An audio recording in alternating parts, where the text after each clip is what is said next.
கள்ளக்குறிச்சி மாவட்டம் வானாபுரம் அருகே உள்ள ஜம்பை கிராமத்தில் அரசு ஊராட்சி நடுநிலைப்பள்ளியில் சுற்றுவட்டார கிராமங்களைச் சேர்ந்த ஏழை எளிய 100க்கும் மேற்பட்ட மாணவ மாணவிகள் 1 முதல் 8ஆம் வகுப்பு வரை படித்து வருகின்றனர். இந்த நிலையில் மாணவர்களுக்கு வழங்கப்படும் அதிக சத்துணவு உணவில் பள்ளி விழுந்ததாக கூறப்படுகிறது. இந்த நிலையில் சத்துணவு உணவு சாப்பிட்ட 40க்கும் மேற்பட்ட மாணவர்களுக்கு திடீரென வாந்தி, மயக்கம், தலை சுத்தல் ஏற்பட்டதால் பரபரப்பு ஏற்பட்டது.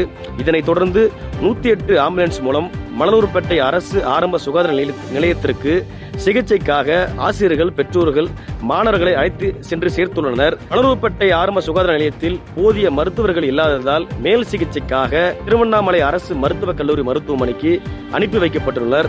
மேலும் ஊராட்சி ஒன்றிய நடுநிலைப் பள்ளியில் மதிய உணவு சாப்பிட்ட 40க்கும் மேற்பட்ட மாணவர்களுக்கு வாந்தி, மயக்கம் ஏற்பட்டதால் பள்ளி வளாகத்தில் பெற்றோர்கள் மற்றும் பொதுமக்கள் தொடர்ந்து குவிந்து வருவதால் அந்த பகுதியில் பெரும் பரபரப்பான சூழல் நிலை வருகிறது என்பது குறிப்பிடத்தக்கது.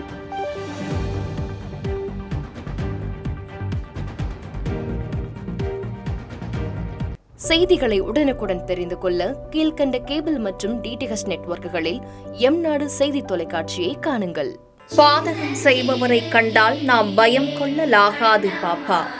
மோதி மிதித்துவிடு பாப்பா, அவர் முகத்தில் உமிழ்ந்து விடு பாப்பா.